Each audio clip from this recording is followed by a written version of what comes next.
Honestly, if I'm brave enough to upload this video, A, I'm pretty sure it's not gonna be watched by many people, and B, the ones that will watch me will absolutely lynch me, and it will mostly be my own friends and the community that I've used to spend time with for like good 3 years of my life. Let me start this video by just reading a tiny bit of what ArenaNet released as like a write-up on October 1st in 2025. By the time I'm uploading this video, it's probably gonna be months and months and months later. It will be designed to pretty much sit inside my hard drive while I think about whether or not the hit to my reputation inside a video game is worth it. But honestly, I've already created dramas over a similar thing in private before, so if anyone can talk about raids and the problems that they cause, it's probably me. I'll try and make it as generic as possible as to not get any more people that need to be involved.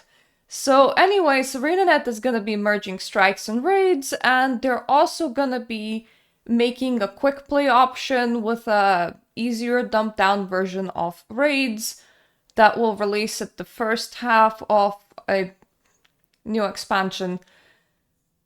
Why merge strikes and raids? Strike missions were originally designed to help players transition from open world content into raid content. They were intended to be quicker to complete than a full raid wing and have slightly less complicated mechanics as well. Over time, our data indicated that strike missions weren't performing as the content bridge we were hoping for. Inexperienced players had low engagement with strike missions. Players who wanted to raid still felt blocked due to difficulty concerns and challenges in finding a group to run them with. I am now gonna just switch to my in-game avatar. Let's just sit in here and talk about it. And also, in case somebody goes, "Oh, you never raided," I am wearing parts of raid armor. This is like the full heavy raid set. I have just transmuted parts of it. Also, if you go into my raid achievements, I indeed have some of them. Not all of them, of course. I never did challenge modes pretty much, but I still have some of them because I have actually spent quite a considerable amount raiding. Probably a few years inside, at the very least, Heart of Thorns. I would also do Path of Fire raids sometimes, and I even did the Jantier raid a couple of times, but not too often. Now let's start by what I mean, and I wish Guild Wars 2 never had any kind of raids at all. Guild Wars 2 is meant to be a fairly casual MMO. Let me base that on the fact that when Guild Wars 2 released, it released with a promise of a horizontal gear progression rather than a vertical one. So instead of going up in levels every single expansion pack and going up in tiers of gear that you need to get, when you secure the gear for your character, you can practically just sit on it and live on it. When the game released for gear, we only had exotics. Later on, legendary gear released, well, ascended then legendary gear. And legendary gear is effectively just ascended gear that allows you to choose your stats. And there is various ways of getting full legendary gear if that is something that you want, but you don't need to. Because if you make a build with ascended gear, that's it. You can live there.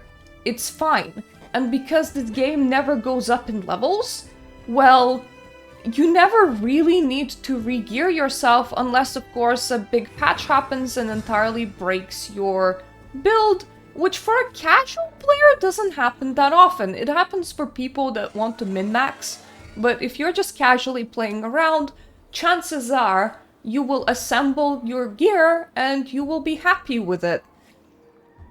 The kind of content that Guild Wars 2 released with was dungeons. Later on we got fractals.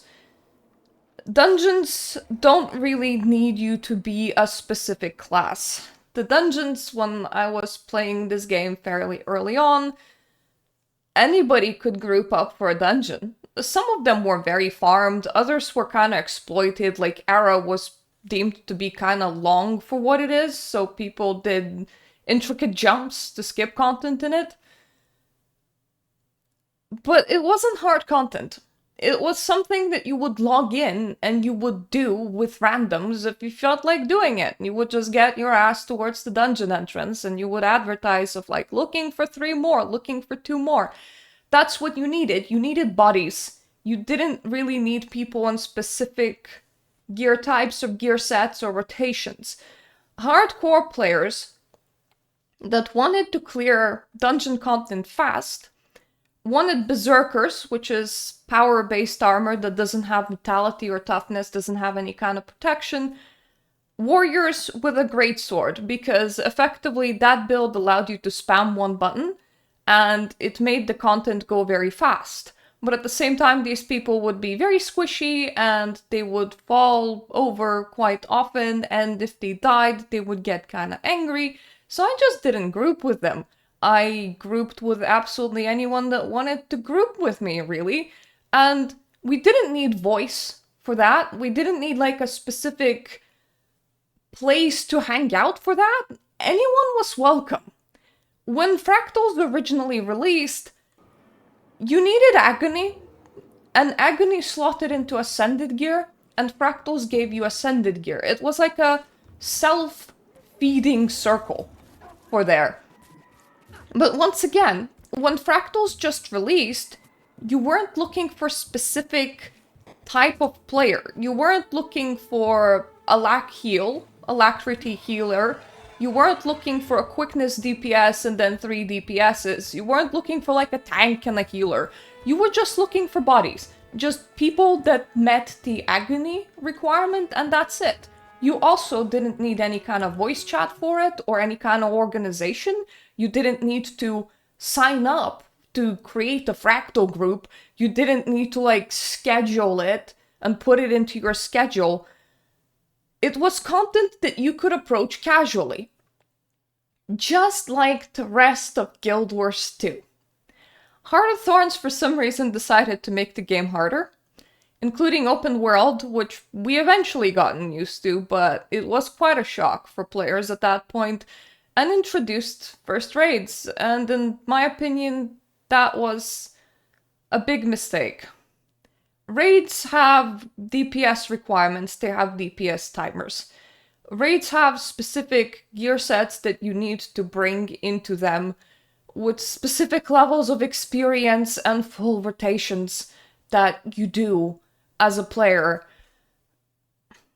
Raids encourage a rather competitive environment, and then it encourages a rather exclusive environment on top of being a competitive environment. You have to get onto voice with people in order to properly conduct a raid, to follow what your raid leader is telling you. You have to schedule that. That means that the people that you're going to be running the content with, you have to develop personal connections with. You have to get to know them. And the raiding community is so small that you're going to be encountering the same people over and over and over again, you want to or not. And even if you want to schedule it with like your own friends group, I guarantee you it's gonna cause drama. Because once again, people have to perform their role. They have to come with specific specifications. They have to be good at them.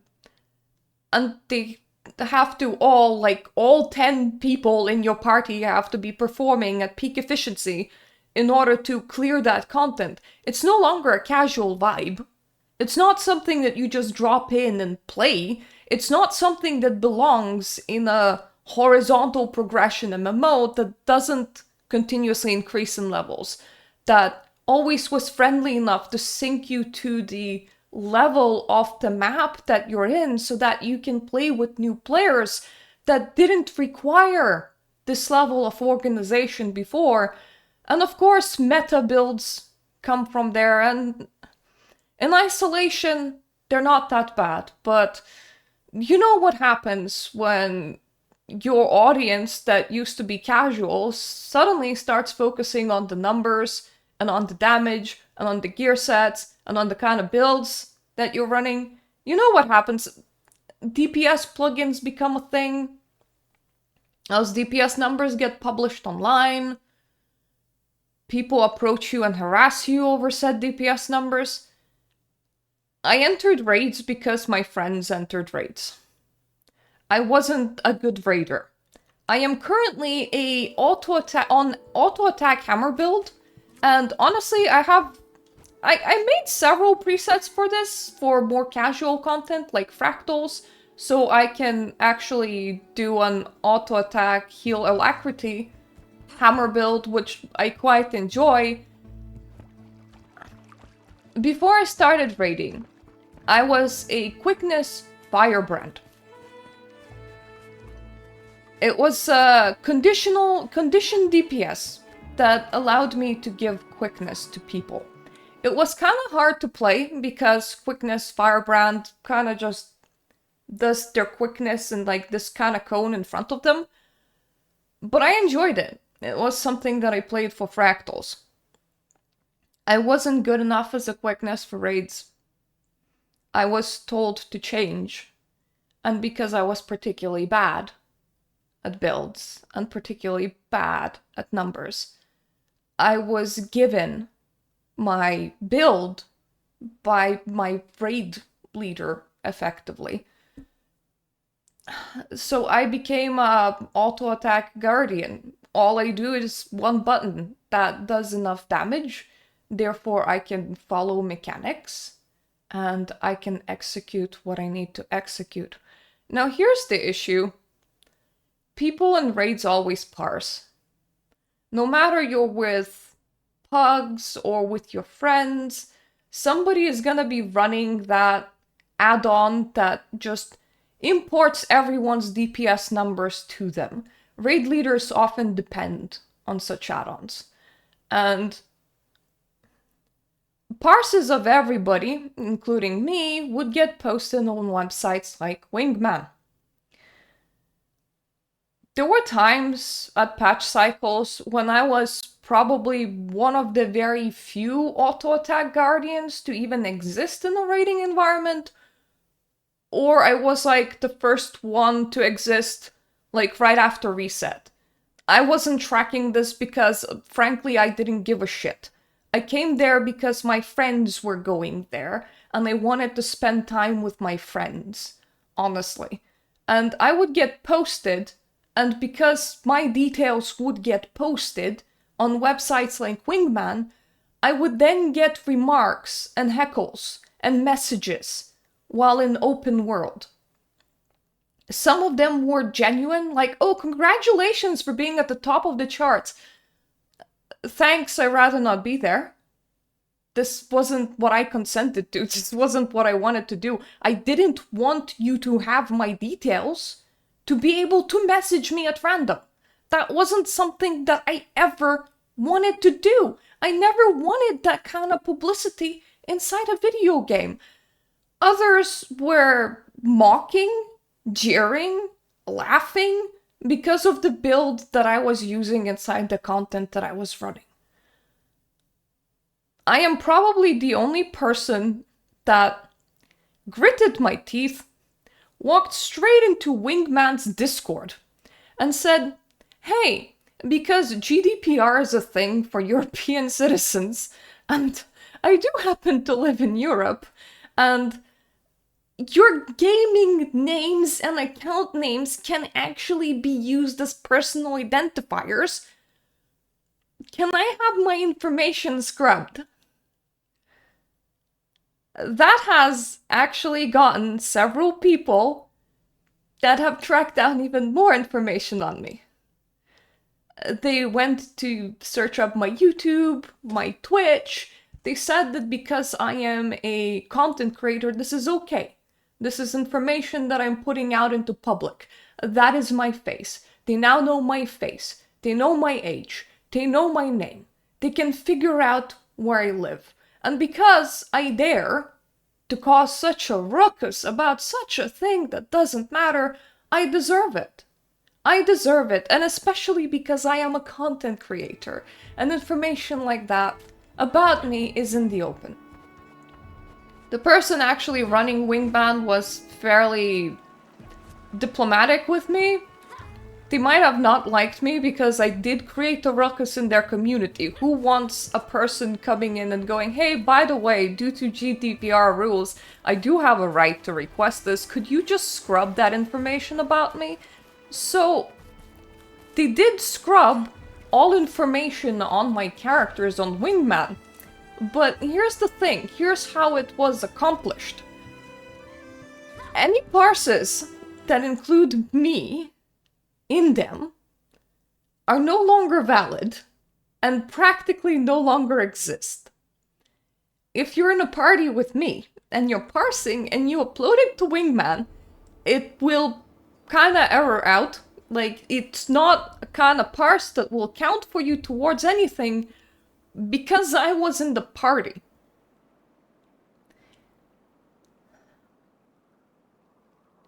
Can you see how in a community that's focused on parsing, in a community that's focused in damage numbers, in a community that has a great focus on all that,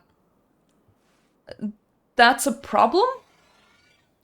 Because I can see how that's a problem. If it were me, and I was an ArenaNet developer, I would make sure that a player's client does not have access to download the information of how much damage are other people in your party doing. Your own damage, fair enough, do with that number whatever you want. And sure, if the boss is decreasing by this % of health, you could technically divide that number equally between all the party members that you have inside your party to figure out how much damage you're doing on average. But when it comes to each individual and how much damage they're doing, I don't see why this information should even be available on client side for add-ons to then just grab and for people to then upload into various websites.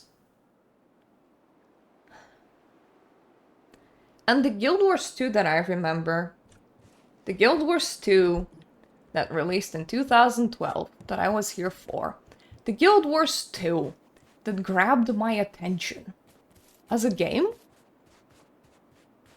it didn't have all of that. Because it was a casual MMO. It wasn't focused on numbers.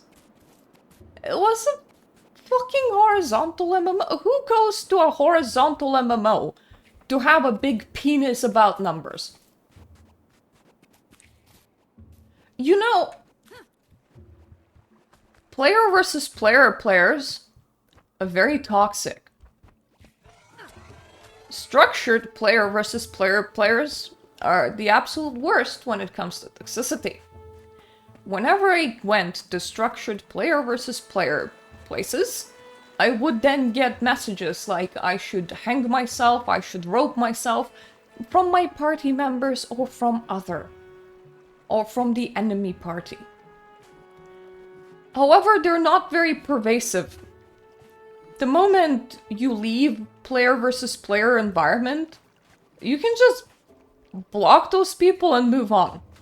You're not gonna be encountering them on a day-to-day basis. Entering raids is like entering a very tight-knit community that's very influential inside the game that you're currently playing. Very tight-knit community that's in more than just raids. A very tight-knit community that will talk about you. A very tight-knit community that can get you blacklisted from places if they so wish. It is a powerful community. As a new player, the best thing that you can do is to never encounter these people to begin with, or to encounter them inside content in which they're not actually being that hardcore. If you encountered a raid player inside the open world and you never raided, there's no attention on you, you're gonna be having a completely different experience in this game than if you do raid and then you go and do something else inside this game, like open world content. The thing that I always enjoy doing in this game is open world content. Yes, let me just sit on my table, why not? I regret ever raiding. Honestly, even though that was what my friends were interested in, I regret going through all that drama, and I've been, like, laying low for the most part. I quit my guild. I no longer do group content. I block people that message me. But I regret ever doing this content, and it really soured my experience of this game. I don't think that it makes sense for a game with a design philosophy like Guild Wars to have this content even available to begin with. And I know that some people love it, so I'm not like, take it out now. But for fuck's sake, at the very least, like, hide other people's DPS numbers. Perhaps adopt a design philosophy where raids in general are a lot more casual. I might not mind the quick play version of raids the same way that I don't mind the quick play version of fractals, because it throws you together with a whole bunch of random people that don't really know what they're doing, so there's a lot less pressure on you. And the serious raiders are likely not gonna be running that, and they're not gonna be, like, shitting on people that do. But don't go into, like, proper raiding in this MMO. It's not worth it. Like, if you want to do proper raiding inside MMOs that were built with the philosophy of proper raiding. Like World of Warcraft, it's ratings and build from the very get-go. Final Fantasy XIV, ratings and build from the very get-go. It's part of what makes the game. In Guild Wars 2, it got tacked on and it kind of just divided the population, and honestly, I wish that they haven't. I wish that has never happened. I would have been a lot happier in this game. And considering that the amount of people that adopted raiding is fairly small, and that the amount of people that went to raiding even when the developers tried to make new modes like strikes that were supposed to be like baby's first raid that would like put you into raid, that raid community still remained pretty small. I don't think it's gonna expand, and I think that ArenaNet should stop trying to make it to expand. It's not a nice place to be, and the people that do end up in it might have a completely different relationship with the product that you're offering than the people that don't. And honestly, the people that don't are better off for it. They're just gonna have a much happier, much more casual, much more free-flowing time inside the game, and their time inside the game will a lot more represent the time that I've spent inside the game in 2012 when it released, for it matches the game's design philosophy a lot better than raids ever did. So that's my take on it. I don't know if I am uploading this or not, but the last time I touched that hornet's nest, people really went after me. So I'm not gonna like show you my Patreon supporters in this part because I don't want to involve any other names or usernames. The fallout can be on me if anyone sees me. If I ever upload this, thank you for watching. These opinions are all mine. If you need a scapegoat, if you need to blame somebody, if you need to go after somebody, it's all me. You don't need to look into any other people. Please don't do that. I can deal with you, but I'm not gonna put anyone else into the firing line. I already stood in the firing line before. I can take it, but I hope that nobody else will have to have the same experiences that I did. It's deeply unpleasant, and if you never raided in Guild Wars 2, perhaps just don't. It's you're better off without it. Honestly, even if you decide to pick up structured PvP or engage in the drama of world versus blurred, you're still gonna be in a much better position than if you ever started raiding. So just, if you want to do something, do quickly. Like, get together with other noobs. Don't go into official, proper raiding environments. It's not a nice place. It's not... It doesn't fit the rest of this game. And that's not a way that I can suggest for you to engage in this game. So, thank you for listening to my rant. If you're a regular subscriber of me, you know, I hope I'm gonna see you in my other videos. And if you're not, take a look around at the rest of this channel. I do shit that doesn't really have much to do with Guild Wars 2, because I am happier that way. I do love playing Guild Wars 2, in fact, but now I'm keeping a very, very low profile in it. Oh, and for anybody that says report them to ArenaNet, I did, and ArenaNet told me that as parses are not officially supported by ArenaNet and that Wingman is an outside website, they can't actually do anything about the harassment and they take no responsibility for it, so I'm on my own. So yeah, reporting to ArenaNet in this case just completely doesn't work. Anyway, thank you for watching. I hope I'm gonna see you in my other videos. Toodaloo.